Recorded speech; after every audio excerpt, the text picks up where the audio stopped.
তবে এই পুনর্নির্বাচনের মধ্যেই মগরাহাট পশ্চিমের বিজেপি প্রার্থীকে ঘিরে জয় বাংলা স্লোগান তৃণমূলের।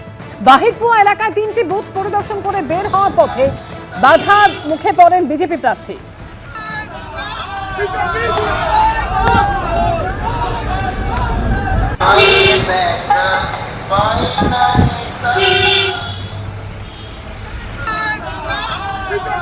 সরাসরি রয়েছেন আমাদের সঙ্গে প্রতিনিধি সুকান্ত মুখোপাধ্যায়। সুকান্ত, বিজেপি প্রার্থীকে বাধার মুখে পড়তে হয়, ঠিক কি ঘটেছিল আর কিভাবেই বা সকাল থেকে এগোচ্ছে ভোট গ্রহণ পর্ব?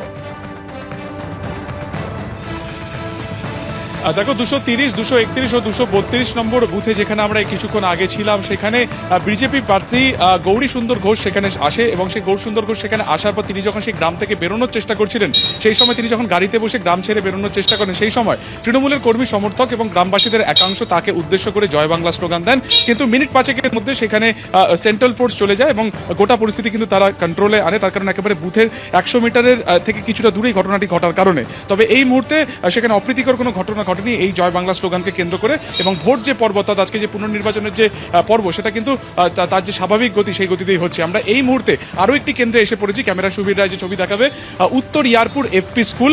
এখানে মূলত যে অভিযোগ ছিল গত 29 তারিখে এখানে 46 নম্বর বুথে সিসিটিভি সঠিকভাবে কাজ করছিল না, একটি সিসিটিভি সম্পূর্ণ বন্ধ ছিল, এবং এই রিপোর্ট প্রিসাইডিং অফিসারের কাছ থেকে পাওয়ার পরই কিন্তু স্ক্রুটিনি হয় এবং তারপরেই সিদ্ধান্ত হয় যেখানে পুনর্নির্বাচন হবে। একজন ভোটার রয়েছে, একবার কথা বলে নেবো। এর আগে আপনারা ভোট দিয়েছিলেন, আজকে ফের আপনারা এসেছেন, মূলত কি সমস্যা ছিল? সমস্যা বলতে আমাদের এখানে কোনো সমস্যা ছিল না, আমাদের এখানে শান্তি হয়েছে।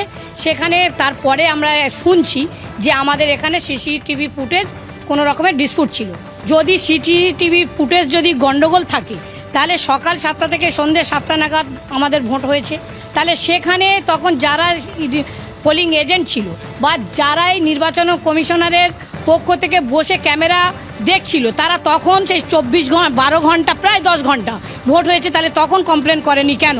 প্রশ্ন উঠছে এটাই, এবং দেখা যাচ্ছে এই মুহূর্তে লাইন রয়েছে 36.99% অর্থাৎ প্রায় 37% ভোট ইতিমধ্যে পড়ে গিয়েছে পশ্চিম মগরাহাটে। দীর্ঘ লাইন তুমি দেখতে পাচ্ছ, সামনে সেন্ট্রাল ফোর্স রয়েছে, ওপরে বন্দুক উঁচিয়ে সেন্ট্রাল ফোর্স রয়েছে। সব মিলিয়ে এখানে কিন্তু আপাতত প্রায় 37% মতন ভোট পড়ে গিয়েছে মগরাহাট পশ্চিমে, এবং যেটা এখানকার ভোটারও বললেন যে 46 নম্বর বুথে পুনর্নির্বাচন চলছে, এবং সেখানে এই কারণে চলছে যে গত 29 তারিখে নিরাপত্তার মধ্যে সকাল থেকে চলছে ভোট গ্রহণ। ধন্যবাদ সুকান্ত।